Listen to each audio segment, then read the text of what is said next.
Hello everybody, Max Milne here in the tiny house studio.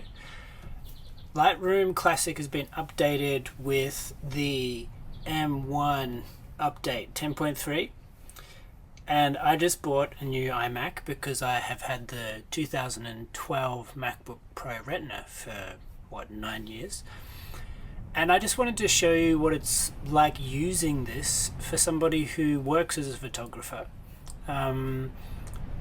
All that I need for it to do is to keep up with how fast I'm editing.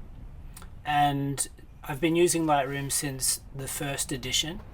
So I'm just going to do some quick edits to these photos and kind of talk through what I'm noticing. So in terms of the speed of jumping from image to image, so much better. The development of the profiles, the previews is good. But what's important is, okay, what happens once I start to make an edit on something? What happens when I come into the actual image? So it's a lot faster to load the image. Being able to mix around with the sliders seems to be pretty good. It's a bit much. And then I would usually just copy my edit across and then drop it onto the next file.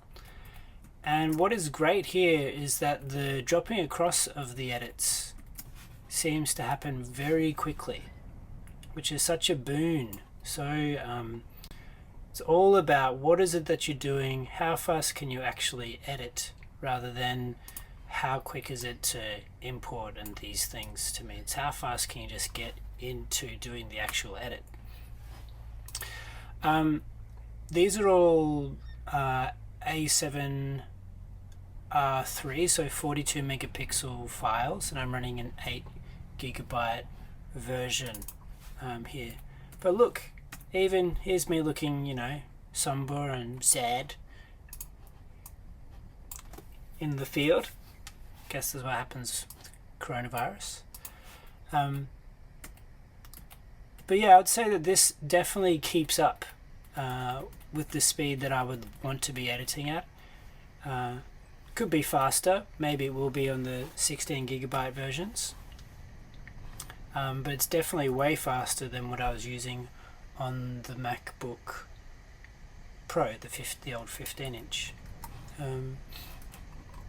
Let's just do a quick edit on this one. The other thing that I noticed is that they've released these new presets, and they're pretty good. Cinematic is definitely Instagram from the 90s kind of heavy approach. They do seem to affect the settings rather than it being just a direct LUT, which I prefer. Then you can dial it in and out a lot easier with the settings that you already have.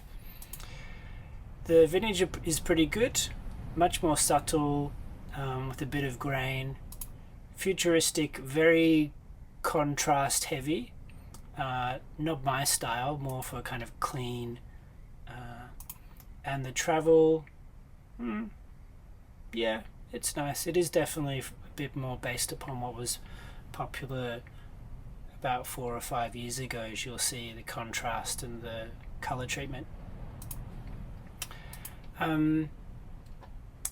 Yeah, so that's it in terms of the M1 update. I think it's very much worth it. If you're considering getting an M1, I know we're all bummed that the MacBook Pro M1 15-inch didn't come out WWDC, but for now I've bought this iMac. When the new laptops come out, I'm just going to sell it. Maybe I'll lose 100 or 200 here, but the benefit is that I will have had the experience of working with files a lot more quickly, rather than with my old trusty laptop.